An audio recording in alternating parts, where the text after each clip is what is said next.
وقل اعملوا فسيرا فسيرى الله عملكم ورسوله والمؤمنون. من منطلق هذه الآية والقسم اللي أديتوه على نفسكم أن تخدمون هاي الناس وتخدمون شعبكم أمام الله وأمام الناس هاي اللي يمثلونها.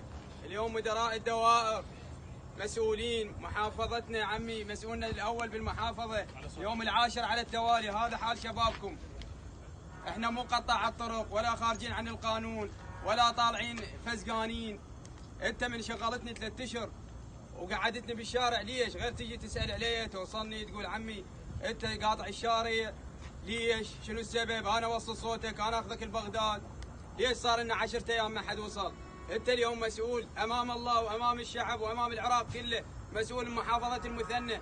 اذا عندك استنكاف من عندي او مسبب لك اشكالات او حاج عليك اوصل لغيري وقول لهم عمي ذول الشباب يمي انا اوصل صوتهم واوصل شغلتهم. ليش مخلينا وجه الى وجه ويا سواق الصهاريج والقوات الامنيه؟ ليش هاي البنات بالشارع؟ ليش هاي الشباب بالشارع 10 ايام؟ يا اللي يرضى على بنته بالشارع 10 ايام. انت كمسؤول لو بنتك وياهم تقبل على ضميرك، ما ينبك ضميرك تظل 10 ايام بالشارع. يوميا من 5 الصبح احنا نخابر اهلها يجيبونها حتى على مود تسد ويانا وتعتصم ويانا. يا اليوم يرضى يا ناس يا عالم، نسألكم بالضمير ونسألكم بالله ونسألكم بسيد الشهداء. 10 ايام هذا حال الشباب وهاي وضعيتهم. يوميا ماطل ويا الشرطي ويا سائق الصهريج. ابد مو قطاع الطرق احنا، بس نريد مدير الدائره المسؤول الاول النائب الغيره يوصل صوتنا، ياخذهم لرئيس الوزراء اللي يم وزير النفط اللي شغلتنا يمه. ليش خيراتنا جاي تروح للمحافظات؟ هذا المصفى خيراته مو للمثنى. يا نواب يا مسؤولين القرار، مليارات الدنانير جاي تتحول للمحافظات. محافظة المثنى لا مصفى إلها، لا غاز إلها، لا رقعة جغرافية إلها. يعني مو صحيح هذا الشغل.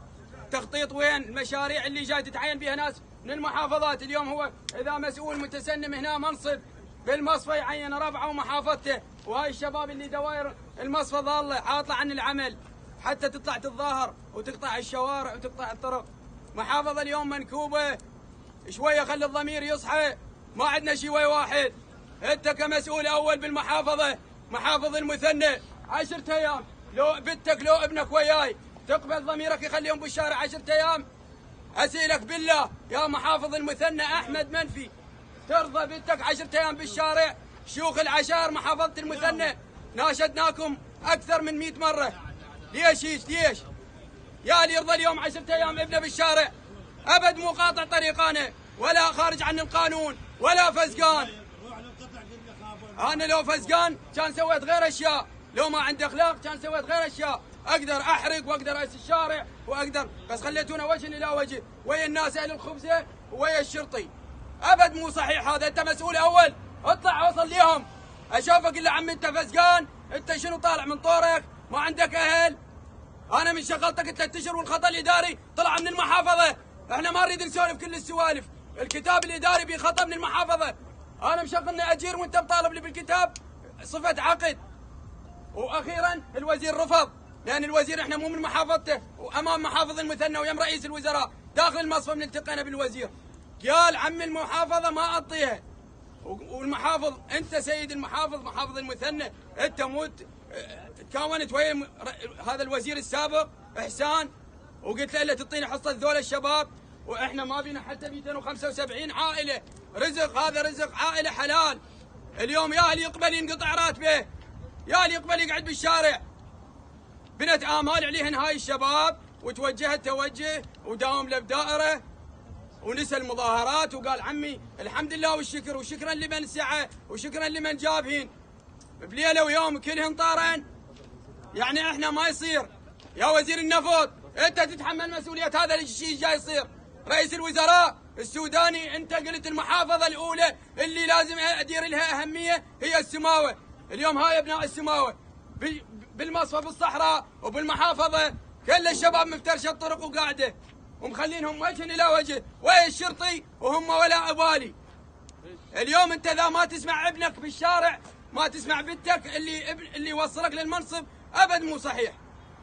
هاي الكلمه الى وجهاء العشائر وشيوخنا تقبل بضميركم وبانسانيتكم تقبل بنتك بالشارع قاعده 10 ايام؟ انت اليوم تقبل ما يهتز عقالك ما يهتز ضميرك؟ يا اللي يقبل اليوم على بنته قاعده بالشارع، يا اللي يقبل على ابنه قاعد بالشارع ويتحارك ويا بالصيريج ويا الشرطي يتدافع.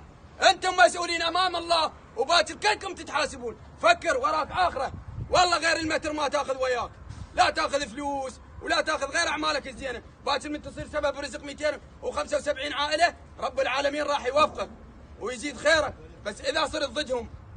وهاي رسالتنا لكل صاحب ضمير حي، والاعلاميين اللي بالمحافظه كنا نتمنى وقفتكم ويانا، ولا واحد منكم وصل، ولا واحد اجانا، ولا واحد قال خلنا نوصل صوتهم. قد عندنا 100 قناه بالسماوه كلها باعت ضمائرها معقوله؟ مو صحيح، والله مو صحيح.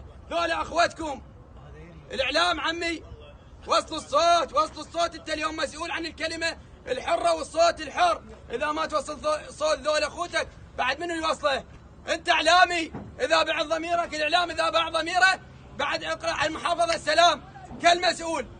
انت اليوم مسؤول امام الله توصل صوت هاي الشباب وتنقل الحقيقه، لا تنقل اللي مو صحيح. ونوابنا ليش بس 3 نواب واقفين ويانا وجاي يسعون ويانا؟ ليش بس 3 نواب؟ ليش؟ احنا 7 نواب عندنا، وذولا ولدكم اكثر من مره عدناها. ليش يعني ليش؟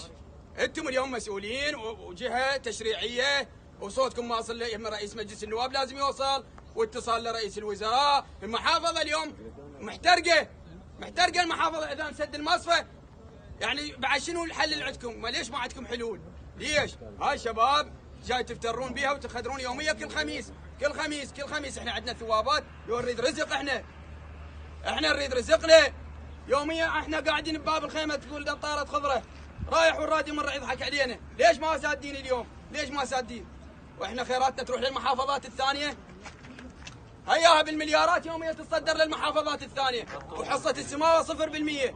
واذا تطلع فلوس منها من الرقعه الجغرافيه تروح غير مشاريع خدميه وغيرها وصحيه. هاي احنا ليش بس الدخان علينا والخيسه؟ ليش؟